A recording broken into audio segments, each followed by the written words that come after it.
Oh, you're doing live? live. So that's why it's kind of annoying because even if he can change it in post, he has live that sounds bad. Oh yeah. So I don't know. I guess it's like pick up. Okay. You can blame it on the connectivity. Do you need? Yeah, you want to go? No, it's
I'm honored to stand right here today alongside one of America's finest, Admiral Brad Cooper, Commander of U.S. Central Command. We just had a chance to spend a couple of hours together, better part of 2 hours, going through the entirety of this operation, Operation Epic Fury. And Admiral, I want to thank you for everything you do and your incredible leadership, for your dynamic thinking, the way you're attacking this problem set on every level.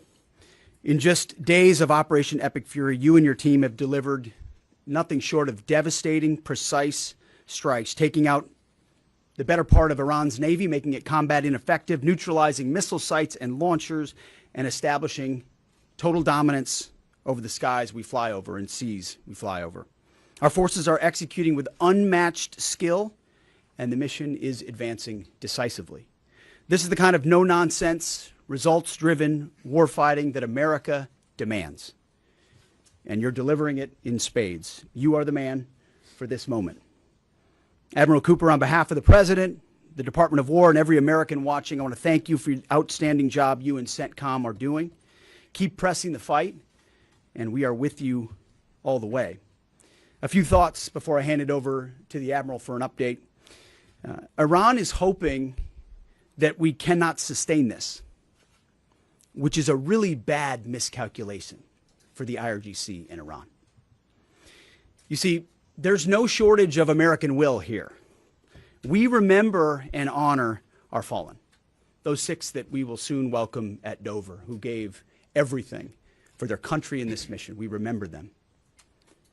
But we remember them by rededicating ourselves even more fervently to this mission. Our commitment to our mission objectives only increases as our advantages continue to increase. We've got no shortage of munitions. Our stockpiles of defensive and offensive weapons allow us to sustain this campaign as long as we need to. Again, our munition status only increases as our advantage increases. Our capabilities, we have only just begun to fight, and fight decisively. Having a chance to hear from Admiral Cooper, if you think you've seen something, just wait. The amount of combat power that's still flowing, that's still coming, that we'll be able to project over Iran is a multiples of what it currently is right now when you add up our capabilities and those of the Israeli Defense Forces. And we have no shortage of authorities. The Admiral knows we have clear objectives with maximum authorities on the battlefield. The dumb, politically correct wars of the past were the opposite of what we're doing here. They had vague objectives with restrictive, minimalist rules of engagement. No more. Our authorities, his authorities, CENTCOM's authorities through the President and myself are maxed out. Our capabilities are overwhelming and gathering still, as are those of our Israeli partners. Our munitions are full up, and our will is ironclad, which means our timeline is ours and ours alone to control. As long as it takes to ensure the United States of America achieves these objectives. And as we flow more forces, and as we flow more capabilities, and as our munitions, as we're flying over the top, have even more devastating effects, we set the tempo, we set the timeline, led by the commander on the ground. Our ear is to the ground to listen to Admiral Cooper. What he needs and what he needs, he will get.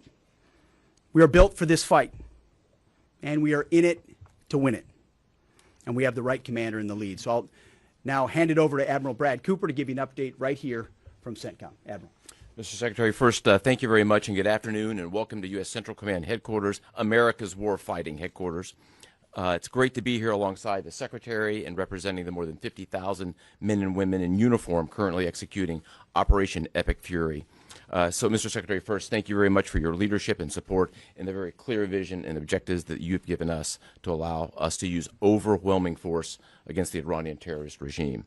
And thanks to all of you for attending today, and welcome to Tampa. We are now starting our 6th day of a historic mission to eliminate Iran's ability to threaten Americans.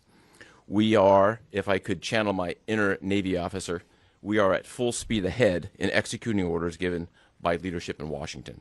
The President and Secretary Hegseth have been crystal clear in their expectations, and we are at a high level of execution. As described by the Secretary and earlier this week by me, U.S. combat power is building as Iranian combat power declines. Our air dominance allows us to hit Iran's center of gravity with overwhelming power and reach. A couple of examples. In just the last 72 hours, America's bomber force has struck nearly 200 targets deep inside of Iran, including around Tehran. And in just the last hour, U.S. B-2 bombers dropped dozens of 2,000-pound penetrator bombs targeting deeply buried ballistic missile launchers. Notably, we've also struck Iran's equivalent of Space Command, which degrades their ability to threaten Americans. Then, if I just look back over the last 24 hours of the operation compared to where we were at start, ballistic missile attacks have decreased by 90% since day one. Drone attacks have decreased by 83% since day one. Having said this, we remain vigilant. Our strikes against the Iranian Navy have intensified. You may have heard the President say just a little while ago that we have sunk or destroyed 24 ships. That was true at the moment. We're now up over 30 ships. And in just the last few hours, we hit an Iranian drone carrier ship, roughly the size of a World War II aircraft carrier, and as we speak, it's on fire. The President gave us another task, to raise or level Iran's ballistic missile industrial base. So we're not just hitting what they have, we're destroying their ability to rebuild. And so as we transition to the next phase of this operation, we will systemically dismantle Iran's missile production capability for the future, and that's absolutely in progress. This is going to take some time, but our forces are well supplied, as the Secretary said, and we are absolutely ready to prosecute this mission decisively. Our combined joint forces have relentlessly destroyed Iran's air defenses over the past few days, and they've continued hunting for more systems to kill. Our air defenders are operating at the very top of their game. I couldn't be prouder, shoulder to shoulder with our partners in the region in many cases, providing the most integrated air defense network in Middle East history. We are fighting to win. Through combined U.S. and Israeli combat power, we will continue decimating Iran's ability to project power outside its borders. And if I can just conclude by saying a strong salute to the brave men and women who are out on the pointy edge of this, really doing exceptional work. I just couldn't be prouder, and I know the American people share in that same pride. So thank you very much. Absolutely.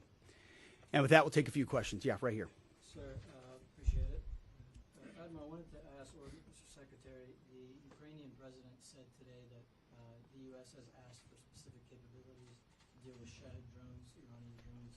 Can you guys talk about what you asked for, and has there been any surprises from Iranian capabilities that you guys have seen in the past 6 days?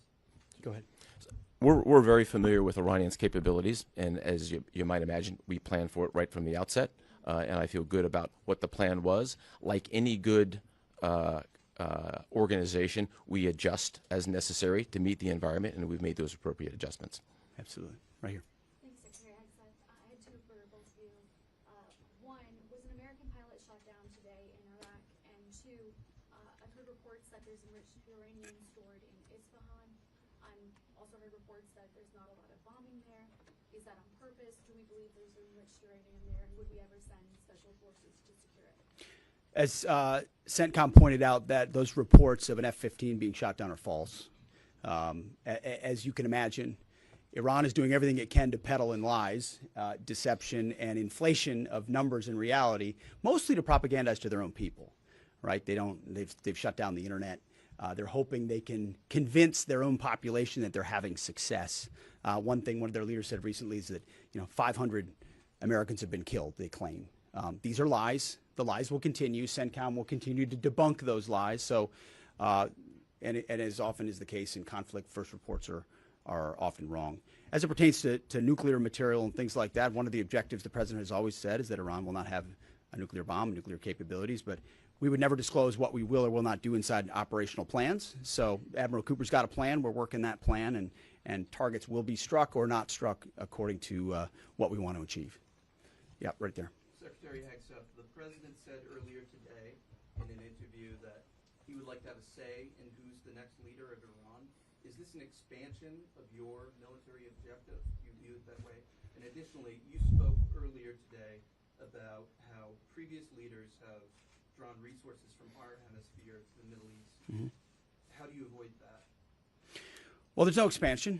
Ultimately, I think the president's having a heck of a say in who runs Iran, given the ongoing operation we have. So there's no expansion in our objectives. We know exactly what we're trying to achieve. I think today's a great example of what this War Department is capable of doing. I was just in another part of Florida today where we announced, America's counter cartel conference. 18 countries coming together from Central, South America, and the Caribbean coming together to fight cartels. That is something that is ongoing. We're focused there. We're focused in the Indo-Pacific. We can mass combat power in CENTCOM. EUCOM is able to support that as well. So we know we're laser focused on our hemisphere and our homeland. That's why we locked down the border. That's why we're working with partners to take on cartels. That's why we're sinking drug boats. That's why we're on the offense there. But the beautiful things about combatant commands is that, Brad Cooper's laser focused on Central Command, just like Frank Donovan is laser focused on Southern Command. We can do both. That's what a global power can do. Ultimately, this issue of Iran's nuclear pursuit and their unwillingness through negotiations to stop it was something President Trump has said for a long time needs to be dealt with. And after 47 years, he's doing something that no other president was willing to do. And we're doing it overwhelmingly, and we're doing it decisively, while also in other parts of the globe having the desired effects. I mean, take, for example, what we displayed yesterday, the Iranian ship in the Indian Ocean, sunk by Indo-PACOM, another combatant command, who coordinated with us in order to make that happen. So America's reach is global. Our focus here, though, these missions are narrow, they're scoped, and Admiral Cooper is well on his way to ensuring that we reach those objectives. Right here, yes, sir.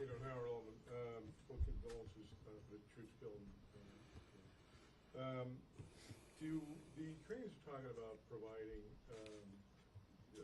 low-cost interceptors, given their experience. That's something that the Pentagon is looking for. And Admiral Cooper, can you walk us through a little bit about how effective the Lucas drones have been, what kind of targets they've hit, and how much that's helped, given that they're low-cost alternative to a more expensive helium? Go ahead. Sure. I'm not familiar with the particular offer, but interceptors in general. We've had a number of new capabilities being fielded. Obviously, I'm not going to talk about it from an operational perspective of what those are. But I think you have seen over a period of time us kind of get on the other side of this cost curve on drones in general. If I just walk back a couple of years, you remember what you used to always hear, we're shooting down a $50,000 drone with a $2 million missile. These days, we're spending a lot of time shooting down $100,000 drones with $10,000 weapons from ours. So that's one aspect of it. Lucas, indispensable, as many of you know, and if you don't know, this was an original Iranian drone design. We captured it, pulled the guts out, sent it back to America, put a little Made America on it, brought it back here, and we're shooting them at the Iranians. Good targets. Good targets. Absolutely. Right there, yes, ma'am. Thank you so much, Secretary. President Trump, in his first speech after the launch of the Operation Epic Fury, he addressed Iranian people and he said that there is going to be a time for you to come out, but it's not now. Stay home. It's not safe.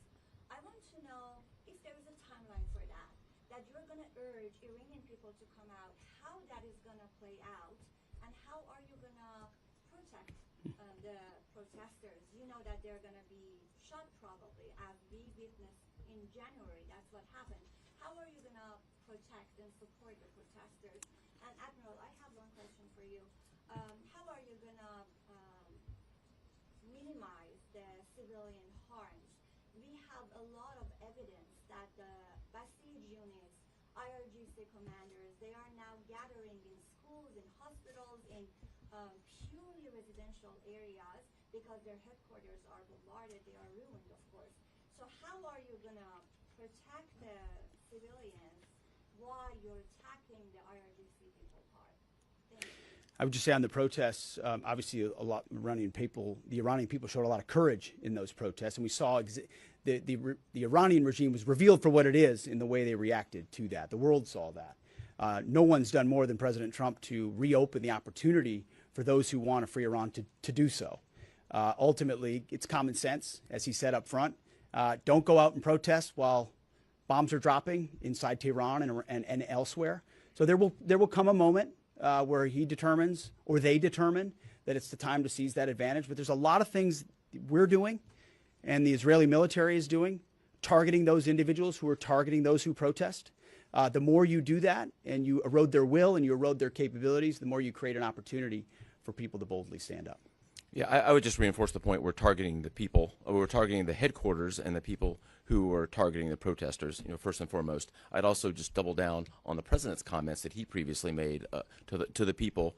Stay in your homes, keep things calm, stay out of the way. There's a lot of U.S. and Israeli capacity coming over. We're hitting a lot of targets. The best thing for them to do for right now is just to lay low.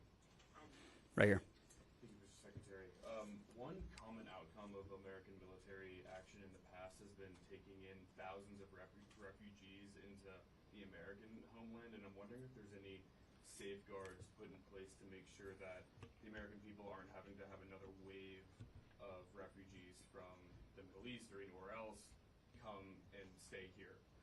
I think it's safe to say there's no plan for a wave of new Middle Eastern refugees to the United States of America. I think, as the president has pointed out for a long time, there are a lot of countries in the region who would be capable of providing that kind of support if need be, but that's certainly not something we're planning on. Yep, back there. Yep. Yes, sir. Michael in Washington Times. I wanted to ask, I know semper gumby is always a truism in the military.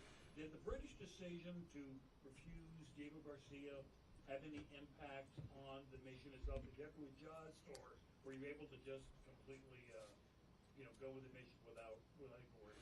Well, as the president stated, it was unfortunate that that the Brits didn't, from day one, say, "Hey, go ahead and have access." But we got there. We got there, and that's now part of the way that we're operationalizing bomber runs. And it's part of when we say more to come. It's more fighter squadrons, it's more capabilities, it's more defensive capabilities, and it's more bomber pulses more frequently. The amount of firepower over Iran and over Tehran is about to surge dramatically. And part of it is that we're going to have even more basing. And it's not just the UK. We've had other friends step up, and we're grateful for that. Maybe one more right here. Yeah, the Azeri president earlier today basically authorized his Minister of Defense to begin preparing troops for some type of retaliatory action after the airport strike. Has the Department of War and CENTCOM working on deconflicting with the Azeri if they were to move in or attempt something in retaliation? I'm sure there are plans, and I'll let the Admiral speak to that. But that does allow me to kind of address this idea that the war might be expanding, or there's chaos, and nothing could be further from the truth. If anything, what Iran is doing by targeting allied countries that would otherwise want to stay out of this, they've actually pulled them into the American orbit. So now you've got UAE and Qatar and Bahrain and Saudi and Kuwait and others saying, "Hey, we're with you. We'll shoot with you. We'll fly with you. We'll defend with you. We'll allow you more basing and other opportunities," a lot of which we can't talk about and won't talk about. But it's actually firming up the unity of the resistance in order to focus exactly where we need to. So this idea that it's expanding or going, no, it's actually simplifying in a number of ways exactly what we need to achieve and how we'll achieve it. I don't know if you anything you want to add to that. I won't get ahead of policy in terms of what we might do. What I will point out is this is now the 12th country that Iran has attacked. 12 countries, and it goes right back to the Secretary's point. Those 12 countries are none too happy, and I look forward to working with all the partners who are willing to join us in this. And I would just close by saying, Mr. Secretary, one more question. Sure. What is your message to Americans who are concerned about security here at home with the change-up that we're going to see at the Department of Homeland Security? Well, I think Kristi Noem did an excellent job over there securing our border and keeping us focused on threats, and the President making a change. We all serve at the pleasure of the President. I'm sure Mark Wayne Mullen will do a fantastic job. He's been a friend of mine for a long time. But Kristi did a great job setting us up for success. So I don't have any concerns about whether or not the homeland will be covered down on. And I'll just end by saying I wish every American could get a chance to see what we see. I had a chance to go into the control room, into the Tactical Operations Center, go see these young men and women that are doing this, the dedication that they show at every level, the way they've refined their craft. I was talking to a young colonel who's iterating on how we target, and how we find and fix different aspects of what the Iranians are trying to do. If they don't know what they're up against, and if they think they've got it solved for, they're wrong. And ultimately, the combination of our ingenuity, the skill, the professionalism, the discipline, and then the sheer weight of the capabilities of the U.S. military, what you're going to see may look routine. It may start to be like, oh, another boat. Oh, another launcher. Oh, another drone facility. What it takes to do this with the precision that we do is world-class. No one else can do it. And it's world-class Americans. Like the ones I saw here, like the ones that are coming home that we're going to greet home, that are the engine of what makes our country great. And so I'm so grateful for folks like those here at CENTCOM, at Central Command, who are under your command. Thank you for your decisive leadership. And all I'll say to you is what I say to them, keep going. Because the President and myself, we have your back. Thank you, Admiral. Appreciate it. Thanks very much. Thank you all.